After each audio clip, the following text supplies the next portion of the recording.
Alléluia. Nous bénissons le nom du Seigneur pour sa fidélité. Comme vous pouvez le voir, nous sommes toujours à Douala. Nous sommes au 28e jour de notre programme de challenge de 30 jours de guérison divine. Alléluia. Dieu a été fidèle. 28 jours. Demain, 29, après-demain, ça fait 30. Alléluia. Et le pari a été gagné, il est en train de faire. Alléluia. Aujourd'hui, nous allons voir la puissance de la louange. Alléluia. La louange de la victoire dans la guérison divine.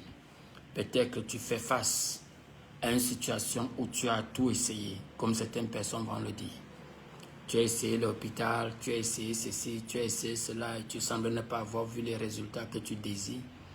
On va se tourner vers la louange, la place de la louange. Alléluia. La puissance de la louange pour pouvoir obtenir ta délivrance. Alléluia. On va voir ce que la parole de Dieu dit. On va lire dans le psaume 149. Je vais lire à partir du verset 6. Psaume 149 à partir du verset 6. Qu'est-ce qu'il nous dit là-bas? Psaume 149. Il dit que les louanges de Dieu soient dans leur bouche et une épée à double tranchant dans leurs mains. Tu vois ce que la Bible dit. Que les louanges de Dieu soient dans leur bouche et une épée à double tranchant dans leurs mains. Pourquoi? Pour exercer la vengeance sur les nations et infliger des châtiments au peuple, pour enchaîner leurs rois, et leurs nobles avec des fers, et pour exécuter sur eux le jugement écrit. Tel est l'honneur de tous ses saints. Louez le Seigneur. Alléluia. Que la louange de Dieu soit dans leur bouche et une épée à double tranchant dans leurs mains pour exercer la vengeance sur les nations, infliger des châtiments au peuple, pour enchaîner leurs rois et leurs nobles avec des fers. Bien-aimés, la louange n'est pas juste une question de chanter et de danser, non. La louange est un instrument puissant, est une arme puissante dans notre combat spirituel. Alléluia. Dans le psaume 22, verset 3, la Bible dit que Dieu habite au milieu de la louange de son peuple. La louange fait entrer Dieu dans ta situation. Quand tu as essayé tout ce que tu sais, quand tu as déjà fait tout ce que tu sais faire, bien-aimé, c'est le moment de te tourner vers la louange. Alléluia. C'est le moment de te tourner vers la louange. Je vais appeler ça la louange prophétique, la louange de guerre. Alléluia. Pourquoi? Parce que rien ne peut arrêter Dieu. Alléluia. Quand tu pries, Dieu répond. Mais lorsque tu loues, alléluia, Dieu intervient dans toute sa gloire, dans toute sa puissance. Dieu n'envoie pas de l'aide quand tu loues. Dieu lui-même atterrit dans ta situation quand tu loues. Alléluia. Si tu veux donc sécuriser la présence manifeste de Dieu dans n'importe quelle situation, je t'invite à la louange de guerre, à la louange prophétique. Alléluia. Dans le psaume 68, à partir du verset 1 à 2, il dit que Dieu se lève et que ses ennemis soient dispersés. Que ceux qui le haïssent s'enfuient devant lui, comme la fumée est chassée. Ainsi chasse-les, comme la scie fond devant le feu. Ainsi les méchants périssent en présence de Dieu. Alléluia. Au verset 4, il dit, chantez à Dieu, chantez de louanges à son nom. Alléluia. Que Dieu se lève. Dieu habite au milieu de la louange de ses peuples. Donc que Dieu se lève et que ses ennemis soient dispersés. Alléluia. Tout ce qui attire Dieu, bien-aimé, tout ce qui attire Dieu n'a besoin que de louange. Certaines personnes se demandent comment est-ce que Dieu va intervenir. Comment faire pour que Dieu puisse intervenir dans cette situation? Oh Seigneur mon Dieu, tu es où? Tu es où? Bien-aimé, Dieu habite au milieu de la louange de son peuple. Que la louange soit trouvée dans ta bouche. Alléluia, Dieu va s'inviter. Tu n'as pas besoin de l'inviter, Dieu va s'inviter. Si la louange se trouve dans ta bouche, bien-aimé, Dieu va s'inviter lui-même. Alléluia, il n'aura pas besoin d'attendre que tu l'invites. La louange d'un cœur sincère, alléluia, est une invitation à Dieu lui-même. C'est la manière dont tu invites Dieu dans ta situation. Dieu habite au milieu de la louange de son peuple. Il n'a pas dit que Dieu veut visiter la louange. C'est là où il réside. Quand le peuple de Dieu le loue, alléluia, Dieu lui-même s'invite. Amen. Dieu s'invite lui-même. Alléluia. C'est très, très important que nous comprenions cela. Et tu vois dans la louange prophétique, dans ce genre de louange, bien aimé, ce n'est pas le temps de te laisser aller par tes émotions. Alléluia. C'est le temps d'être intentionnel. Le genre de louange que tu fais, tes yeux fixés sur cette montagne, sur cet obstacle. Tu dis obstacle, par la présence de Dieu au milieu de ma louange, je te déracine. Alléluia. La louange est une âme donnée par Dieu entre nos mains, avec laquelle nous humilions le diable. Alléluia. C'est le prix à payer pour transférer toutes les batailles au Seigneur. Alléluia. On va voir ça dans l'exemple de Josaphat. Comment Josaphat a transféré la bataille au Seigneur.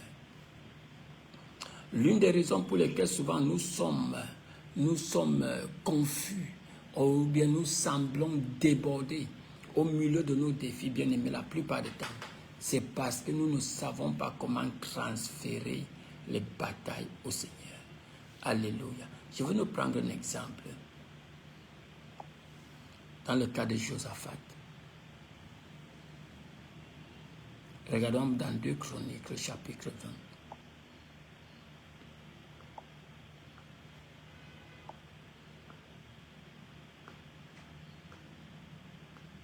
Je veux regarder.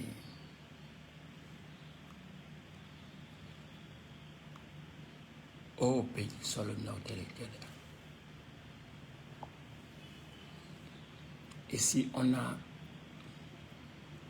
les Moabites, les Ammonites, les descendants de Amnon ont décidé d'attaquer Josaphat. Alléluia.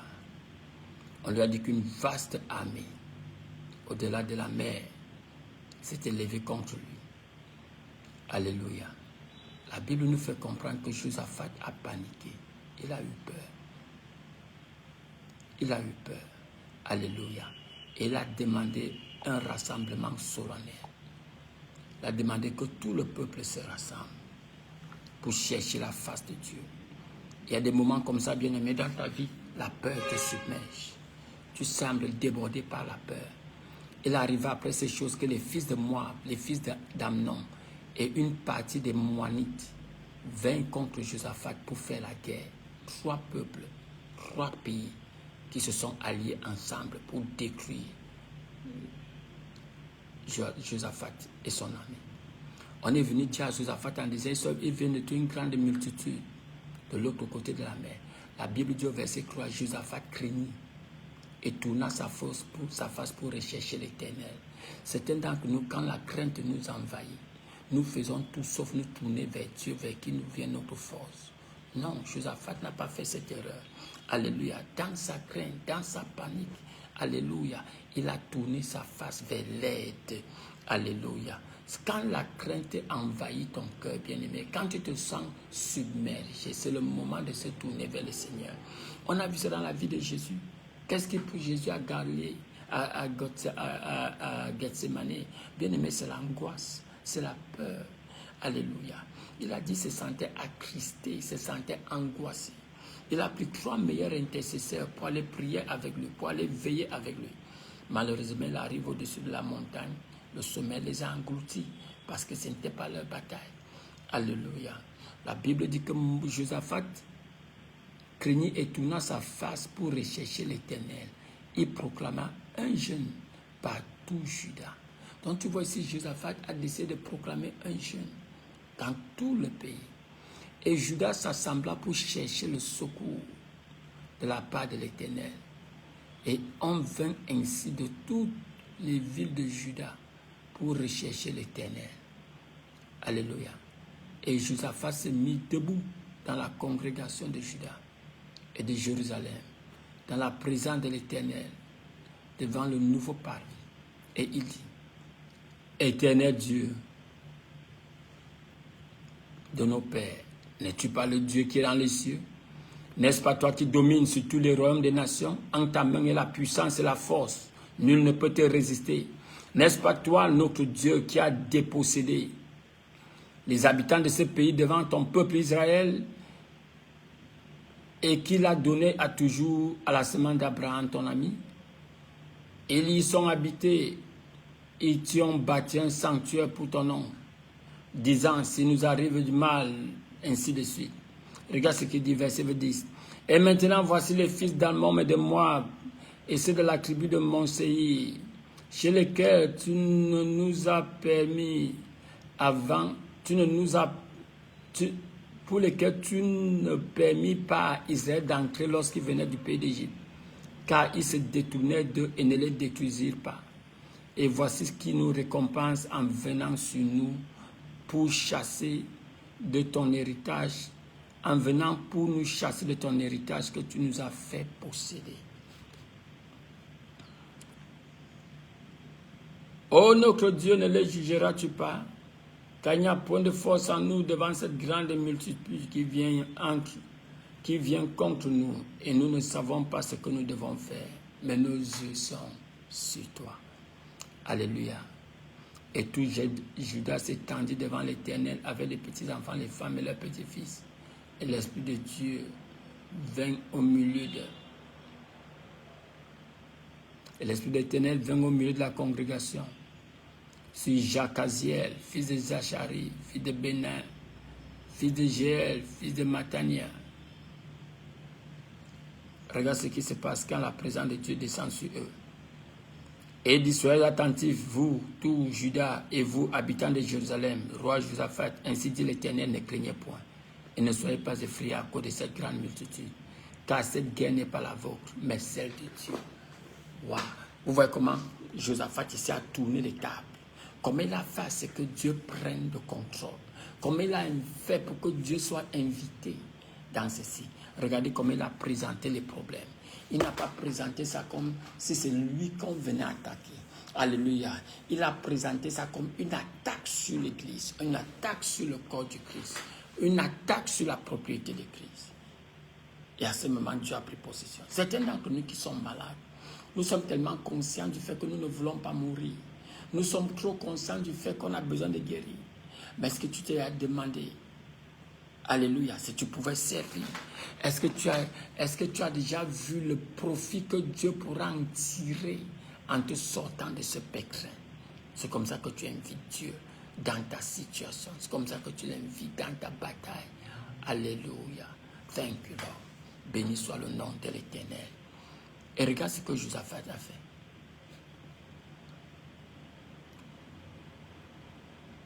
Verset 21. Il tint conseil avec le peuple et il établit des chancres pour Israël, ceux qui louaient devant la sainte magnificence et ceux qui... Il dit, ceux qui louaient dans la sainte magnificence et disaient en sortant devant les troupes équipées, célébrer l'Éternel, car sa bonté demeurera toujours. Et nous... Il dit... La Bible dit au verset 22, et au moment où il commençait le chant de triomphe et la louange, l'Éternel mit des embûches contre les fils d'Ammon. Tu te rends compte, bien-aimé, voilà quelqu'un qui va en guerre. Au lieu de mettre l'infanterie, bien-aimé, il a mis les chantres. Et qu'est-ce que les chantres disaient? Il dit, il louait la sainte magnificence, il disait, célébrez l'Éternel quand sa bonté demeurera toujours. Célébrez l'Éternel quand sa bonté demeurera toujours. Pour célébrer l'Éternel car sa bonté de... C'est tout ce que ces gens étaient en train de chanter. Dieu est parti causer un tacle dans le camp des ennemis. Il les a piégés là. Ils ont commencé à s'entretuer, à se massacrer. Ils ont commencé à s'entretuer, à se massacrer. Pourquoi, bien-aimé? Parce qu'un homme a eu la révélation de l'importance de la louange. Alléluia. Béni soit le nom de l'Éternel. Le nom de l'Éternel est un rocher.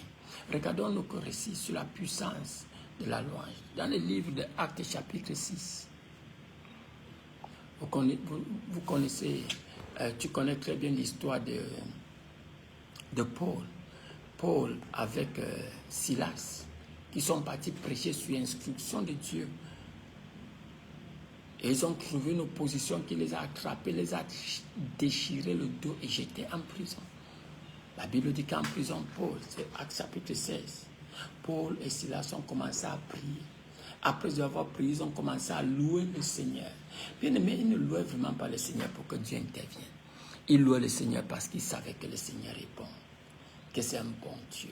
Ils ont commencé à louer le Seigneur quand un tremblement de terre a pris place.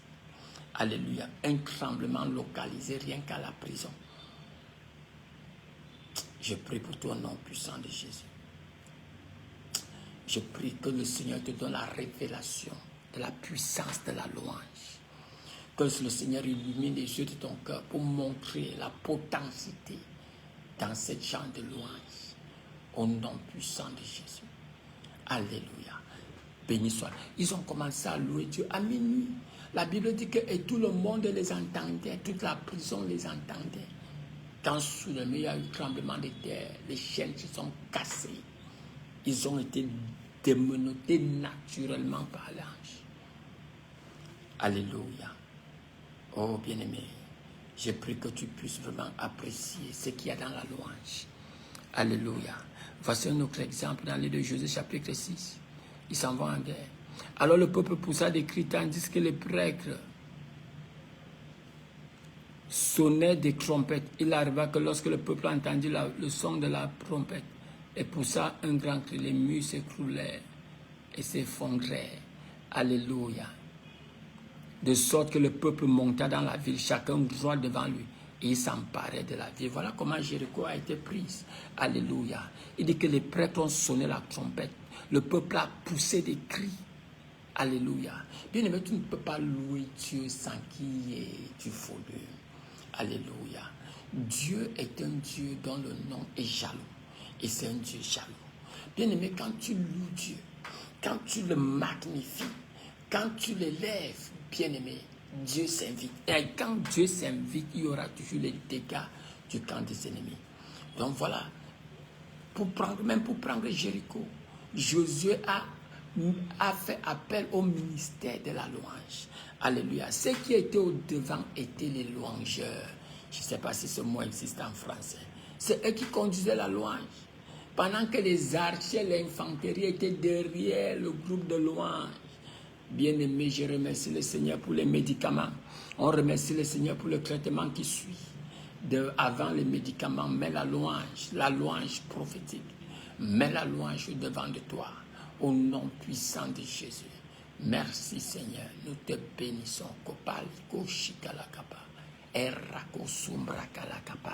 Béni soit le nom de l'Éternel. C'est comme ça que Jéricho a été prise. Pas des cris de louange, pas des chants de louange. La louange est puissante. Bien-aimé, ne t'amuse pas avec la louange. Alléluia. La louange désarme ton adversaire. La louange désarme la maladie. La louange, bien-aimé, a un effet de protection. Au nom puissant de Jésus. Oh, ma sombra kalakapa. Bien-aimé, la présence de Dieu, il est la lumière. J'ai écouté l'histoire de cette histoire qui avait été partagée. On a dit au soleil qu'il y a un lieu dans la terre où il n'y a pas de lumière. C'est noir 24 sur 24 pendant toute l'année. Le soleil dit que c'est impossible. Alléluia. On l'a persuadé un jour, le soleil décide de faire un voyage pour aller voir ce lieu sous la terre qui est noir. Alléluia. Le soleil est arrivé là-bas après 2 jours. 3 jours, il dit, mais je suis là depuis 3 jours. Je ne vois pas, c'est le noir. On lui a dit, mais bien sûr, parce que tu es là, le noir ne peut pas être là. Qu'est-ce que je voudrais dire à quelqu'un? Quand Dieu est là, les ténèbres ne peuvent pas survivre. Quand Dieu est impliqué, les ténèbres ne peuvent pas survivre. Au nom puissant de Jésus. La louange va te donner accès à la zone de vie sans souffrance. Car la présence de Dieu chasse automatiquement le mal. Ses yeux sont trop purs pour contempler le mal. Alléluia. Béni soit le nom de l'Éternel. Regarde ce qui se passe. Alléluia. Même dans 1 Samuel chapitre 16. Et il arriva lorsque l'esprit mauvais envoyé par Dieu s'abattait sur Saul. Et David prenait une harpe et jouait. Et David prenait une harpe et jouait de la main. Alors Saul était revigoré et se sentait bien. Et l'esprit mauvais s'éloignait de lui. Voici un incident où le roi est corrompu. Le roi est oppressé par un démon. Alléluia. Presque des bons de folie. Mais chaque fois que David se met à louer Dieu, le démon le quitte. Alléluia. Le roi devient lucide. Pourquoi Dieu habite au milieu de la louange de son peuple. Je voudrais t'encourager, bien-aimé, même si tu te trouves dans un lit de malade, même si la douleur est en train de t'oppresser, je voudrais que tu commences à louer le Seigneur avec ton intelligemment, de manière intelligente. Alléluia. Commence à chercher des musiques où le nom de l'Éternel est élevé. Il y a certaines louanges que nous chantons ces jours, qui ne sont vraiment pas des louanges. Alléluia. Tu es en train de louer Dieu, tu insères les sujets de prière, tu mets certaines situations qui ne sont pas bibliques. Non. Moi, je suis en train de parler de la louange, la vraie louange prophétique, au nom puissant de Jésus. C'est important, bien-aimé, que tu comprennes cela. Alléluia.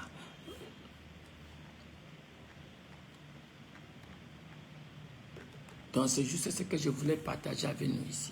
Alléluia. Je n'ai pas assez de temps pour passer avec nous parce que nous sommes dans un programme spécial à Douala. Mais je voudrais te parler, je voudrais t'inviter, bien-aimé, à souvent prendre du temps pour louer Dieu. Tu ne vas pas juste le louer, tu vas ajouter la danse dans ta louange. Alléluia. Il dit dans le psaume 149, si tu regardes à partir du verset 1 à 7, dit au verset 3, qu'il loue son nom par la danse, qu'il chante ses louanges avec des tambourins et la harpe. Alléluia. Comment je vais mettre ça? Alléluia. Commence à avoir des sessions de louanges et de danse dans ta maison. Alléluia. Tu loues Dieu de tout ton cœur. Tu danses. Tu lui danses devant lui. Pourquoi? Parce qu'il est ton Père. Il est miséricordieux. Alléluia. Béni soit le nom de l'Éternel. Je vais devoir m'arrêter ici pour aujourd'hui. Mais je voudrais t'encourager, bien-aimé, à ne plus t'amuser avec la puissance de la louange. La louange est puissante dans la restauration de ta santé. Alléluia. La louange est puissante pour une vie de victoire au nom puissant de Jésus. Béni soit le nom de l'Éternel. Que le nom de l'Éternel soit loué pour tous. Au nom puissant de Jésus. Amen.